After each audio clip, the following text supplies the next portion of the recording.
Magic the Gathering shares common elements of strategy and tactics with many, many other games. And similar to other aspects of life, it has a beginning, a middle, and an end. How can we look at opening strategies of other games to develop premier strategies for Magic openings? Hello, beautiful people, and welcome back. I'm Supreme Verdicts, a practicing attorney by day and a Magic strategist by night. After a long day of working on the rule of law, I come home to master the laws of Magic. Today, we're going to be going into a brief explanation of chess and how it can relate to Magic in the endgame state. From there, I'll walk through a few chess opening positions and the two buckets of these opening positions, both setup positions and theory openings, in order to determine how Magic decks can rely on these two categories of openings. I'll walk through a couple of my commander decks to show how I utilize a setup opening theory in order to make sure I have the best game state possible by around turn 4 or 5, as well as how this can be used in certain combo decks, as well as in 1v1 formats, where there I'll dive into how theory openings are better leveraged when you have an understanding of what your opponent might be playing, such as in a brawl deck where you see their opposing commander, or in a post-sideboard game. Lastly, after showing you some of the commander decks I have openings set up for, I'll show you how to create your own setup opening for your particular deck of choice. Chess is hundreds of years old and a well-known positional strategy game where you have an 8x8 board, 64 particular spots, and set number of pieces that you can use to move along with your opponent in order to take positions across the board. It involves many similar elements to Magic as well, with concepts such as material in the pieces you use, tempo in terms of the number of turns it takes you to attack or defend, attacking and defending similar to combat, and various aspects of resource management. Chess is also well known for having a particular state of the game where the game state is quote-unquote solved. While there are a higher bound of 10 to the 120 different states of games for chess, and a lower bound of 3.7 times 10 to the 43 if we're looking at the Shannon number, a more conservative outlook on the different possibilities. Once the game has been simplified enough as pieces trade off and leave the board, each endgame situation can have the perfect set of moves that can be calculated based on the remaining resources. In Magic, that is a very different kind of concept. For example, let me just finish this puzzle. Very nice. Success. I like this one. In Magic, we have a very different endgame situation. Our resources have kind of blown up by the end of the game, and the variables to consider once players have had the opportunity to play that many lands just kind of mind boggles what could happen. They have access to all the spells in their deck in terms of mana, and they even might have enough mana that they can draw a variety of spells and then proceed to cast them as well. However, our openings are fairly simple because of this same principle. We can really only play one land per turn, barring extenuating circumstances of cards. And as such, your first turn of the game will almost always be very limited. In that sense, the openings are tame by comparison. The inherent constraint on the ability to cast spells makes it so that there is a limited pool of what options you have, and based on what colors you're in, if let's say you're playing Commander or if it's an open deck list, there's an even more limited pool as to what spells you can cast on turn 0, turn 1, turn 2, even turn 3. Now, there are, of course, in competitive EDH and certain high-level formats like Modern, Vintage, Legacy, where free spells are kind of roaming and taking over to a degree. But even then, it is still a limited pool of possibilities in that it's calculable. While, yes, there might be 100 free spells in CEDH. At the same time, that's 100. That's not 10 to the 120th. That is a number that we can parse through and figure out the optimal strategies for if we were to spend the time for it. With color restrictions put in place, this constraint is even further limited, as well as with knowing deck types. If you know your deck, you have your personal deck, whether you're playing Pioneer, Standard, Modern, Commander, you know your deck, you know what cards are in the deck, you can figure out the best possible thing to play statistically on turns 1, 2, 3, where you have limited amount of spells. You might have 50 possible 1s and 2 drops, but that is still calculable to determine what is the best combination of spells that you could cast for your game plan on those first couple of turns. Once we get to turn 5, you have access to many more resources. You can have 2 2-drops and a 1-drop. You can do 5 1-drops. You can do 3 1-drops and 1 2-drop. The options are significantly higher, and therefore there's a much more variance in terms of trying to calculate what the optimal solution is. But if we limit it further, you can figure out what is the best possible card that you can play on turn 1. By focusing onto the narrower and more simplified point of a Magic game, we can actually plan out and develop an opening move strategy in a way that advances to the best possible board state for our game plan, where we are most positioned in later points of the game in various resources, such as life, mana, cards, or combat ability. And then the rest of the game becomes a little bit easier to navigate, or at least provides us in the best position for an opportunity for victory. This can be incredibly beneficial if you are a newer player and want to just pilot your deck in a way that you're already overwhelmed by the amount of choices that your deck offers you. By having your first couple of turns scripted in a commander game, this can set you up so that you are much more able to pay attention to what your opponents are doing on the later turns because you've cleared up that kind of mental load from your first few turns. This is also good for more advanced players because you understand what your setup turns look like, and you can focus a little bit more on the theory setup based on how your opponents are reacting if you're playing 1v1. I personally use this for my commander decks such that if I'm handing off a deck to another player, a friend of mine to try out the deck, I can give them a 3-sentence primer or guide to how the deck should operate and basic rules to follow. Like, you need to have this by turn 2, you need to have this by turn 3, and you need to mulligan until you meet those objectives. And the deck is built in such a way that it shouldn't need to mulligan more than the free mulligan for it. But this way they understand these are pivotal to the game plan moving forward. To illustrate the point, here's an example on leechess.org, a wonderful chess website I highly recommend. It's a lot of fun to just kind of learn the game in general, where we have a puzzle to learn of a basic rook endgame.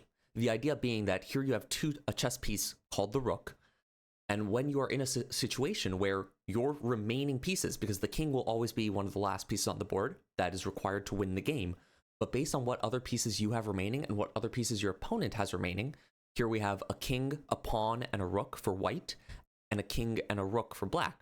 This is a game situation that may come up. These are important pieces. There's only so many pieces in chess that once enough have been, there's 16 total pieces and 8 of them are pawns. So once enough pieces have traded off on the board, you will get in situations that look like this and will always look like this. And from here on out, there are specific actual moves that you can telegraph to win the game.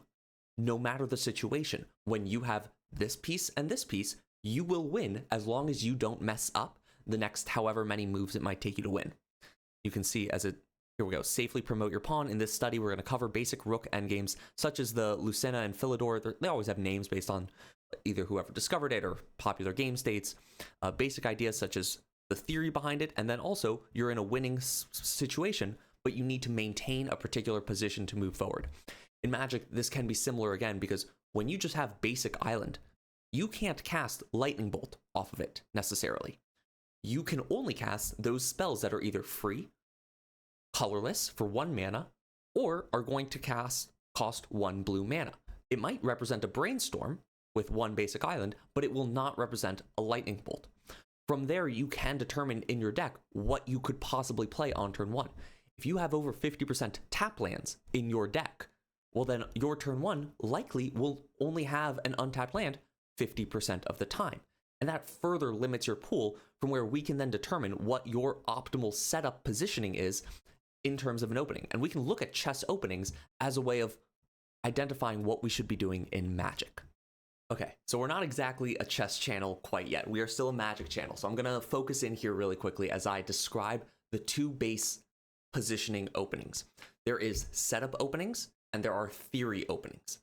A setup opening is much more akin to just, this is a pre-scripted set of decisions that you will attempt to execute every single game. Think of it as you're playing either a particular hardline combo deck where this is the only thing you're going to do, or your deck needs to get to a particular game state, like you are ramping to cast your commander a turn earlier. In these particular decks, you are always going to want to do X on turn 1, Y on turn 2, Z on turn 3. and you will always try to execute that script. In a combo deck, this might look like you are trying to ramp on turn 1 and on turn 2, you're tutoring for your remaining combo piece. That way on turn 3, you can execute the combo. In Commander, or in a ramp deck, this might look a little bit like Llanowar Elves on turn 1, so that you can play a 3-drop on turn 2 every single game. You want to have the same positioning.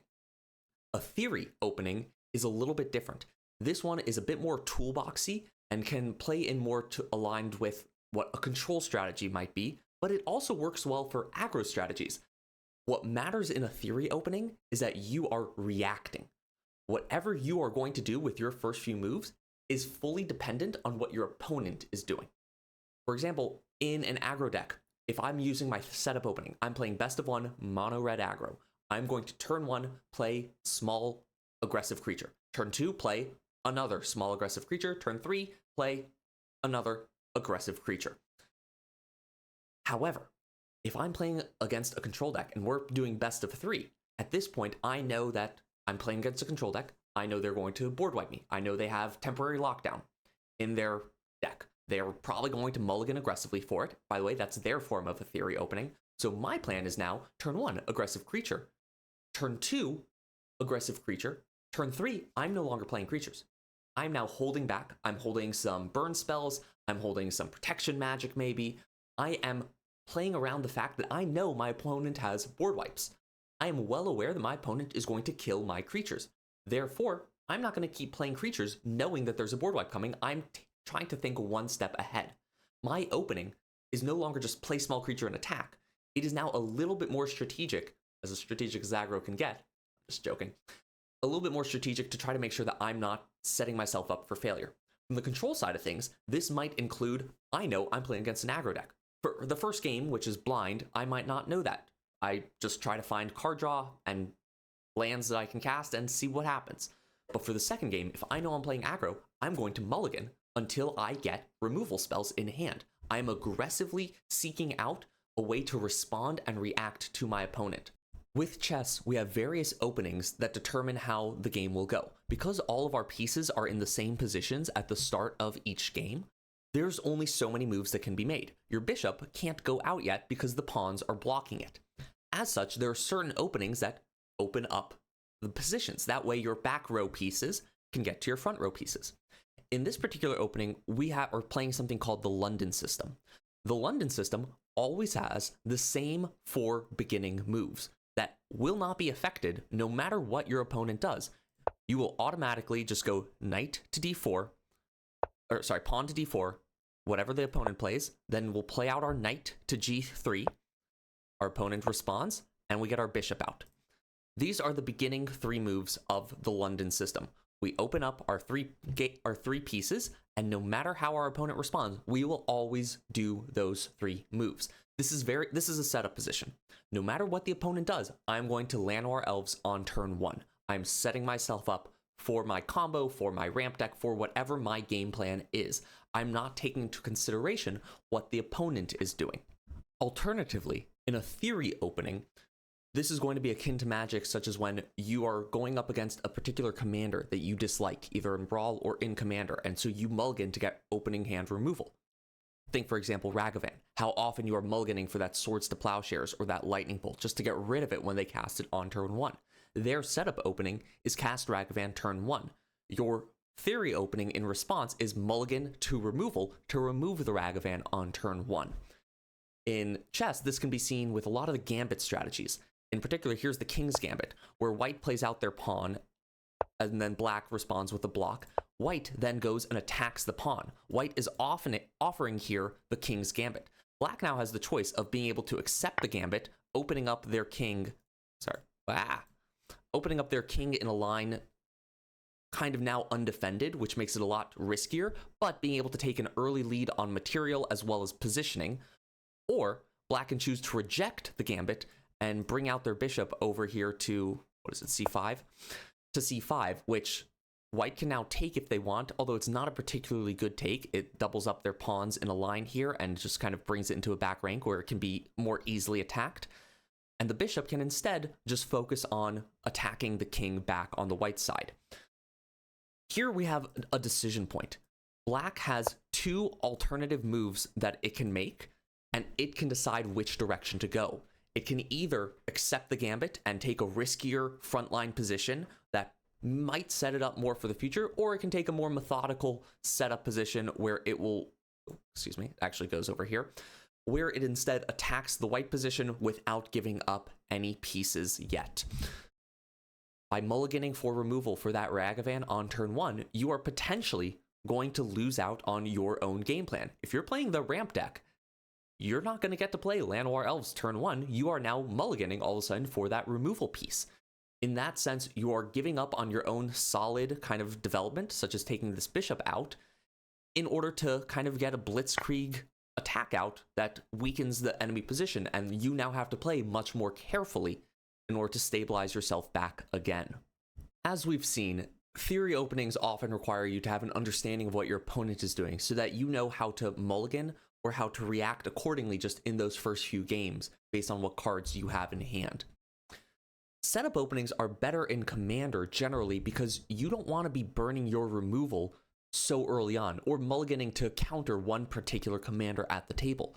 After all, then you're using one of your resources to hurt another player's resources, which leaves the remaining two players up free resources. As such, commander decks kind of lend themselves towards setup positionings, which you want to think about for your deck just so that you can make sure it hums, and you might as well implement, because this lets you rush off to the races ahead of everyone else as much as possible.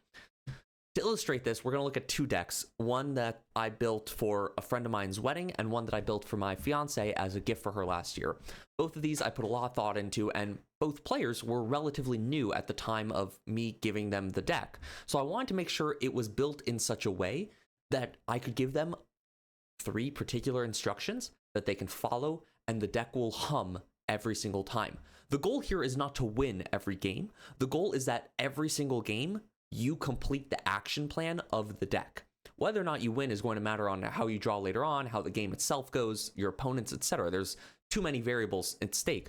But you can make sure that you're drawing enough lands, that you're casting your spells, and that you're doing the thing your deck is built to do every single time just by following these upcoming rules. For Radun Hadagun, this is from the Assassin's Creed set. This is an Esper legendary creature human assassin 3/3. As long as Radun Hadagun hasn't dealt damage yet, it has hexproof and can't be blocked. And whenever it deals combat damage to a player, create a 1/1 black assassin creature token with menace. When you do, return target equipment card from your graveyard to the battlefield, then attach it to that token. We built this deck, me and a couple other friends for the groom, built this deck in such a way that it had various avenues that it could go down. After all, the card is super versatile, and I wanted to give him the opportunity to explore and build as he discovers what he likes most about the deck. But the main theme is reanimating large, horrific equipment. As such, step 1 for whatever deck I'm playing is always going to be make sure you have the ability to cast your commander on time. Most of the commanders I play, I want to be casting on time, and here, Radun Hadagun has a combat damage trigger, meaning you want him out as soon as possible so you can have him swinging and dealing combat damage as soon as possible. Now, unfortunately, in Esper colors, there's not a ton of great ways to try to get him out early. There's not particularly mana rocks that will do that or lend to that. However, there is a couple of ways I recognize with Dark Ritual into mana rocks, etc., etc. We didn't go for that route. So instead, rule number 1 for this deck is make sure that your lands can cast Radun Hadagun on turn 3. Automatically. If we look at the land suite, went too far. If we look at the land suite, there are a lot of untapped lands for this particular purpose that will either deal damage, come in untapped unless you have 2 or fewer lands, trying to make sure that you are able to get Radun Hadagun down on turn 3. Now, there are a few tap lands as well, like the Storefronts, Bajuka Bog, Fabled Passage if it's too early, just because, after all, we didn't want to go absolutely absurd with some of the budget for this deck. But in that sense, we know what we're doing on turn 3. I like to draw this out as turns 1, 2, 3, 4. Like, plan out your first few. On turn 3, we are casting our commander, meaning our 3 drops are slightly less important unless we want to cast them on turn 4. So now we have turn 1, turn 2, and turn 4 to decide what to do. After all, turn 4 is when Radun Hadagun is swinging in for that combat damage. This created rule number 2 for the deck. So rule number 1 is make sure you can cast Radun Hadagun on turn 3. That involves having the right color lands and the right tap lands. For this, we get rid of turn number 1 by allowing this to be the tap land turn.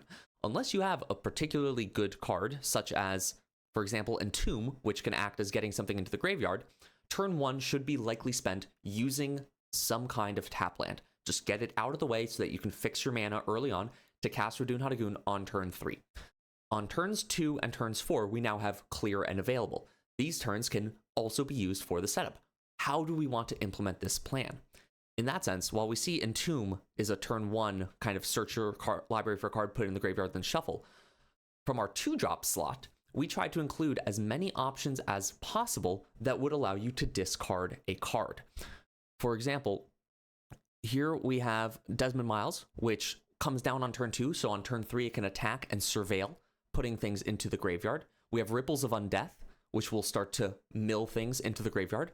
Psychic Frog, which allows you to discard cards from your hand and put them into the graveyard. Ledger Shredder, which will allow you to connive, allowing you to discard into the graveyard. Key to the City to discard, as well as Unmarked Grave to tutor directly into the graveyard. That's going to give us, what, 1, 2, 3, 4, 5, 6, 7, including the Entomb, options of getting a card into the graveyard on turn 2. That's only 7, though. If we look at the hypogeometric calculator, which we'll go to Salubrious Snail's calculator, he's fantastic and his calculator is very helpful in just a minute. 7 is not quite enough for you to be able to do this consistently on turn 2. But there weren't too many more options that were particularly powerful or synergistic with the deck for turn 2. But that's okay, because Radun Hadagun is a combat damage trigger. So we have our turn 4 also available to discard.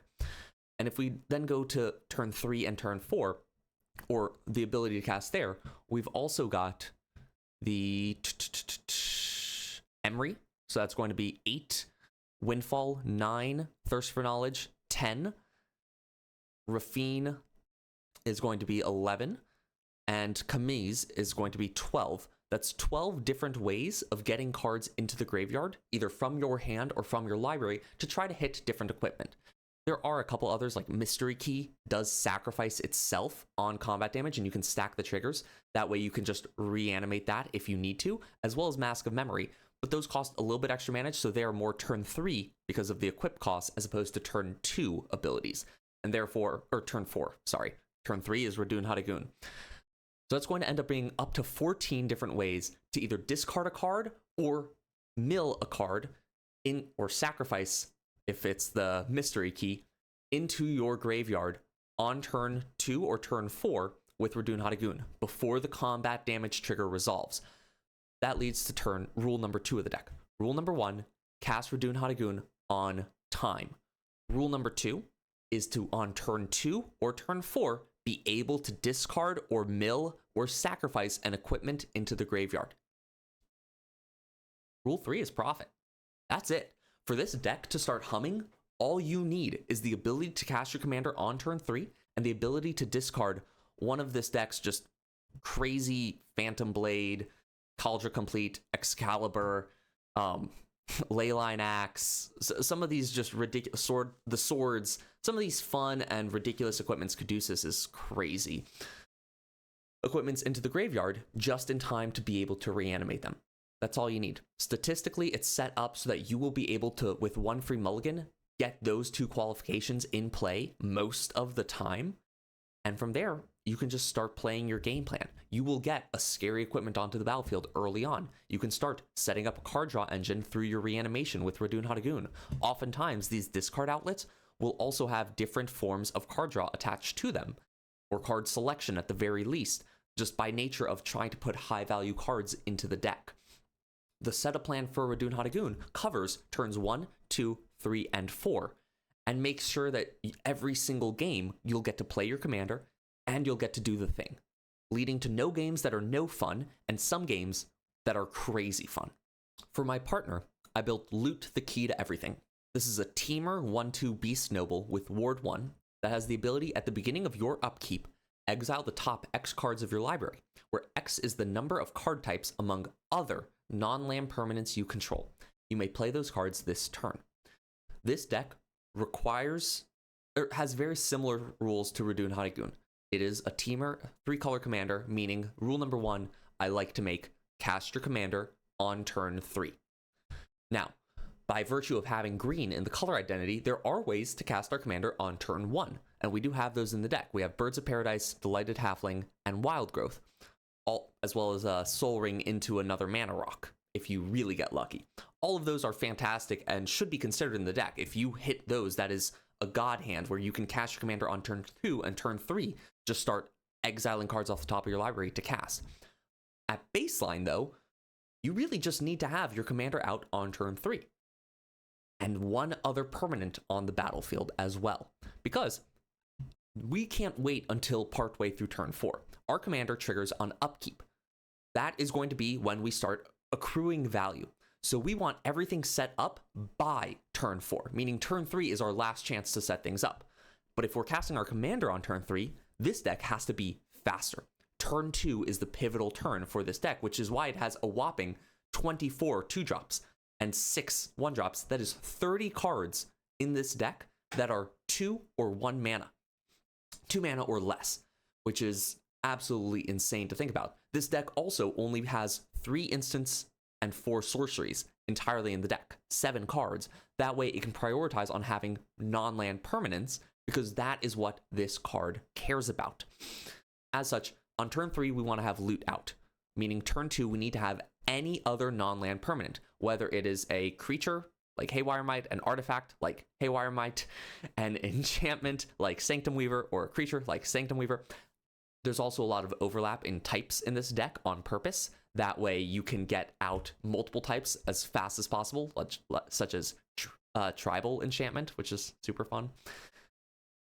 In any case, with loot, on turn 3, we want to have loot cast. So on turn 2, we need to have any kind of 2-drop or 1-drop.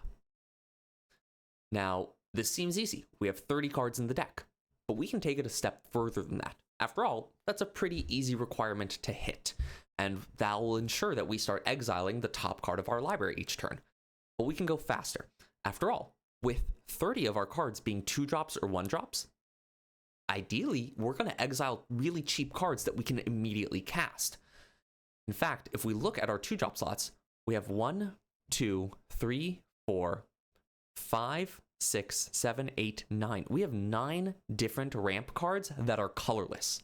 That way, regardless of what lands we have, because it's a 3-color deck, we can likely cast the 2-drop mana ramp card at some point when we exile it off the top. And for that reason, I've already done the math, you're going to have to trust me on this, for loot, rather than just get any kind of 2-drop or 1-drop, we want to have a ramp card specifically out onto the battlefield so that we can just start ramping more and more until we can start hitting some of our higher value cards, such as our planeswalkers and more expensive enchantments, our clone cards, or of course some of our biggest beaters, such as Flaming Tyrannosaurus, Atali Primal Conqueror, Keeper of Secrets, Nalfeshni, just these absolute monsters of cards. As such, if we look at the Salubrious Snail card type drawn probability calculator, we are running 15 different ramp cards in the 1 and 2 mana slot, because that's what matters. There are ramp cards I recognize. I believe I have it in, yeah, we could count that in the 3 mana slot, in Azusa, in Loot, the other Loot, in Omened Path Journey for the 4 mana slot. However, we want all of this by turn 4's upkeep, and turn 3, we're casting Loot. So on turn 1 or turn 2, we need to be casting some kind of ramp. We have 15 different ramp spells, and we want one of them by turn 1. This is a 74.5% chance of hitting that in this deck. With the 1 free mulligan, that's not bad. That's not bad at all. In fact, if we look at the mulligan strategy calculator, we have our deck size 99 with a free mulligan. We have 35 lands. Oh, excuse me. I would ideally like to draw 3 of these by turn 3. Yeah. And we want to draw 1 ramp spell by turn 1, because we do have some of those. And when we calculate that, here we go, overall chance of success is 77.7% without the penalties and such. If we're doing casual mulligans and just mulliganing for free, it becomes a much higher number. This deck is built to be able to mulligan very limited, and its rules can be followed such that every single game you are casting loot and you are exiling cards that you can then play. Again, cast your commander on turn 3 with the right colors. Make sure that you have a 2-drop, ideally ramp card, on turn 2. Having these basic setup rules for your deck makes it easier for you to pilot because you know how to mulligan, you know what you're looking for, and it makes it easier for you to hand your deck off to someone and allow them to do it. But the real question is, how do we get to a point where we know what we're actually looking for in our deck? With Radun Hadagoon, there's so many different things that you can do with this deck. You can do tokens, you can do combat damage. With Fruit Loots, with Loot the Key to Everything, it's a little bit more limited in strategy, but I didn't have to go the clones direction. I could have just gone straight in, all in on Exile, or multiple type cards. Well, that's a mouthful. Why did I choose this particular strategy, and why did I choose these rules to accompany that strategy? Let's explore. To determine the best setup opening for your particular deck, take your already built deck. This is the first step to then deciding which direction to go as well. And find your perfect 7-card opening hand. We're going to be using my Nylea Storm deck on Brawl because it's very much a combo deck, and I don't care as much about what my opponent is doing for this. And if you're playing Commander, though, there's a very good chance that this 7-card opening hand will involve a Soul Ring. Not to digress too much, but one of the reasons actually in some of my decks I've started cutting out Soul Ring is because I would always put it in my 7-card opening hand, such to the point that it warped what other cards I would want. I no longer had just good 2-drop cards or good 3-drop cards. I would start having 4-drop cards or 5-drops in my hand, because if I had Soul Ring turn 1 every single game, I could just ramp into the next big spell that I wanted. And I'd always get that expensive card to match, but that doesn't help here in this particular one. The idea is to inform what our optimal game plan is. Usually this involves getting your commander online as fast as possible or some kind of card draw engine in play. And from here, we're going to determine the most important aspects of our opening hand. So in Nylea, we're going to look at our opening hand is going to almost always involve some kind of ramp piece. So let's go with a Delighted Halfling. Let's go with, so that's turn 1, we can cast, so we're going to want Forest. I'll just count those on my hand. Turn 1, Forest, Delighted Halfling. On turn 2, well, I already know that I'm going to want a Guardian Project. On turn 2, ideally, we can then cast some kind of 2-drop value creature. Let's go with Fanatic of Veronis. That's pretty good. So that's another land. So turn 1, Delighted Halfling.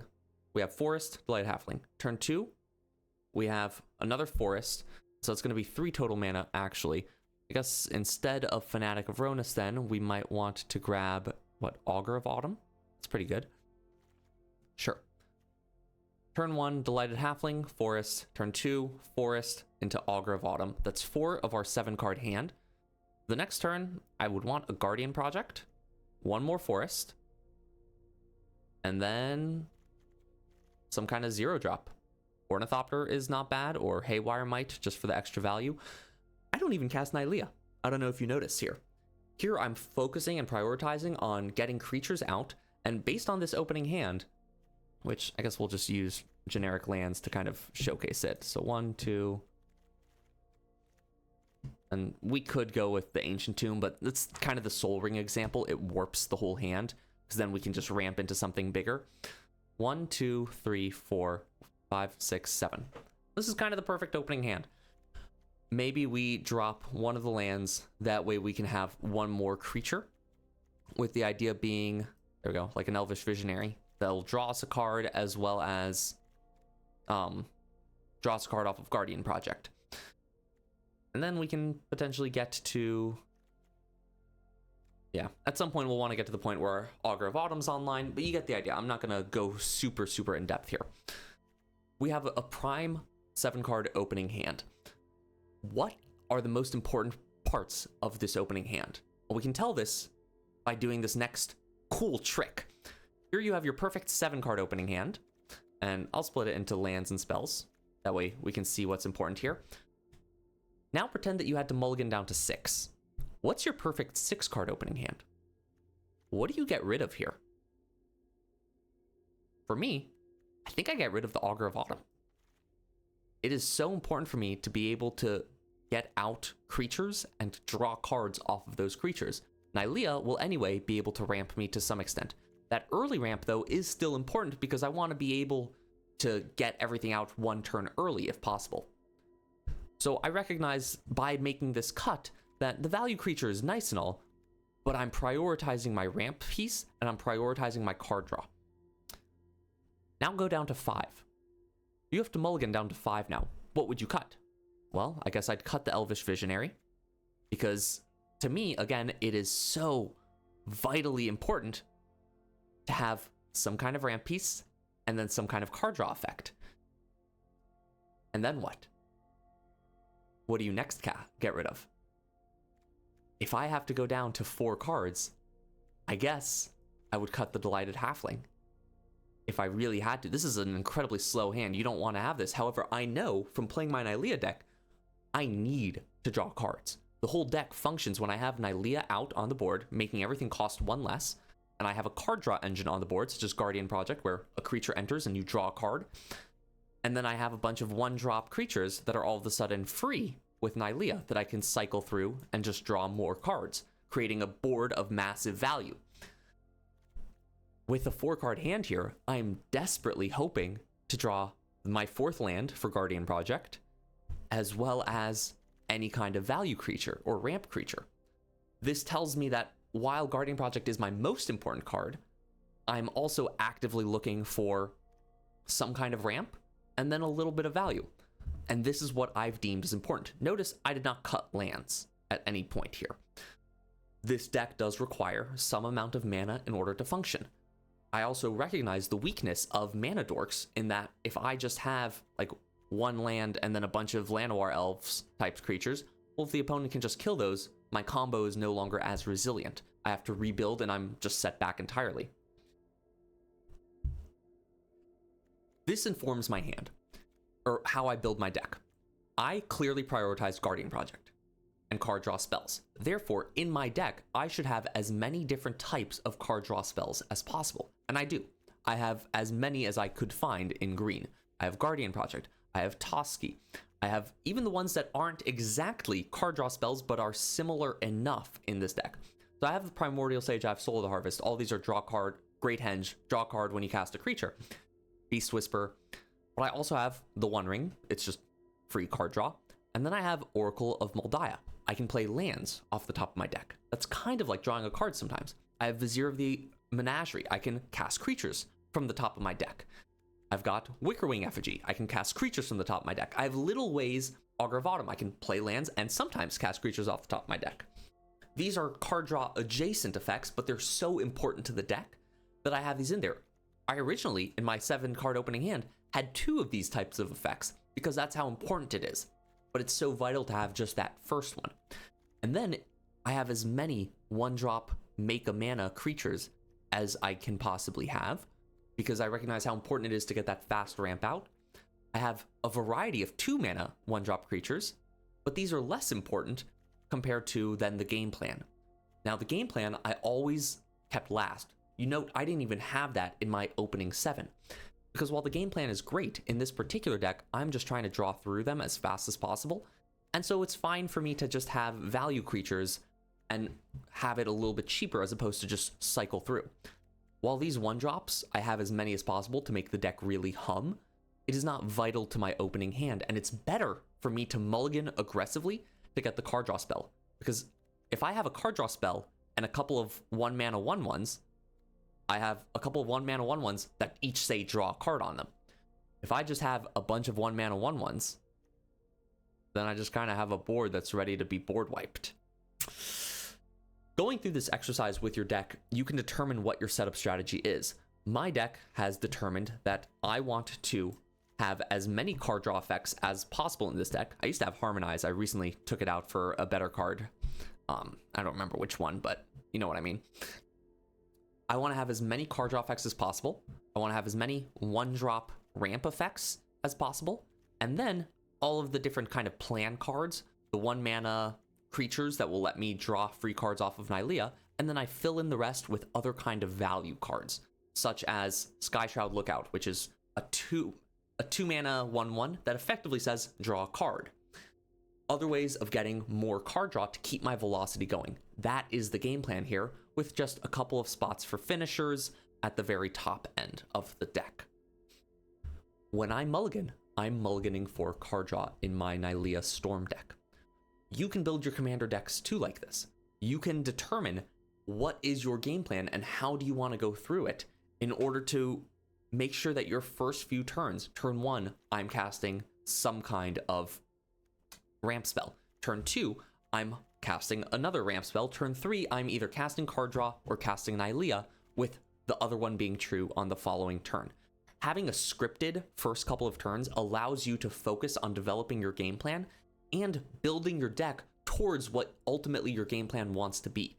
By leaning on some of these fundamentals of chess, we can make sure that our games are more consistent as well as more fun moving forward. Make sure you comment down below any updates that you might have for the deck or anything that you think I could do differently. Let me know if you have any setup strategies or primers set up for your decks at home. However, there are more games to play, strategy to analyze, and unfortunately, work to do. I'm Supreme Verdicts. Have a wonderful rest of your day.